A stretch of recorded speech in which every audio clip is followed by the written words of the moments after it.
IELTS Writing Task 1 challenge'imiz davom ettiramiz. Demak, bu yerda bizda temporary migrant workerlar haqida ma'lumot berilgan, ya'ni vaqtinchalik ishchi migrantlar 2006-yili 4 ta turli xil davlat berilgan: Avstraliya, New Zealand, United Kingdom va United States.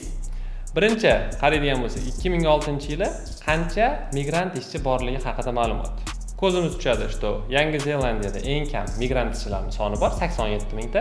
Eng ko'p ishchilarni qidiradigan bo'lsak, ular AQShda bo'lgan 678 mingta. Lekin yonida qo'shimcha ma'lumot berilgan. Oldin men sizga ozgina vaqt bermoqchiman topishingizga. O'zi bu nima degani? Per 1000 people. Keyin yana keling o'sha ikkita davlatni o'zini analiz qilamiz. 21 New Zealandda, United Statesda ikkita turibdi. Xo'p, agar topa olmagan bo'lsangiz, keling ko'rib chiqamiz. Bu yerda hozir har 1000 ta odamdan nechtasi vaqtinchalik migrant edi shu davlatlarda?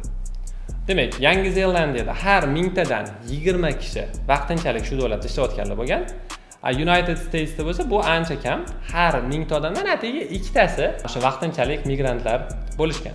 Bu narsa sizga nega berilgan o'zi? Nima maqsadda task 1da kiritilgan?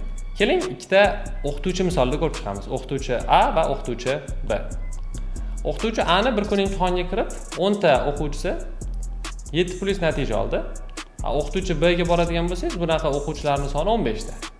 Demak, 15 ta o'quvchi kirib imtihondan 7+ ni yorib chiqdi. Siz ko'rib, B o'qituvchiga borar ekanman, u odam yaxshiroq o'qitar ekan deb o'ylashingiz mumkin. Lekin siz bitta hisobga olishingiz kerak bo'lgan narsa, o'zi bu odamlarning nechta o'quvchisi test topshirdi-yu, shulardan nechtasi muvaffaqiyatga erishyapti. Qarasangiz, o'qituvchi A da atigi 15 ta o'quvchisi topshirgan edi va 10 tasi testdan chotki xohlagan balini olib chiqdi. B o'qituvchi xuddi shu natijaga erishish uchun masalan 100 ta o'quvchisi test topshirgan va atigi 15 tasi natijaga erishyapti.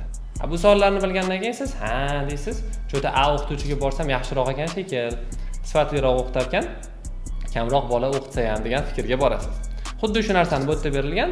Siz birinchisiga qarab United Statesda bularda juda ham migrantlarni ko'p, bag'ri kenglik bilan kutib olishar ekan deb o'ylashga shoshilmasligingiz uchun yonidagi sonlarga qarab olasiz. Aholisiga nisbatan AQShda aholisi juda ham ko'p, to'g'rimi? O'shatdan faqat ikkitagina odam har 1000 tadan migrant bo'lyapti. Yangi Zelandiyada bu 10 barobar ko'proq. 21 tasi har 1000 ta odamdan migrant bo'lib chiqyapti. Ko'proq shunaqa videolar uchun sahifamga obuna bo'lamiz.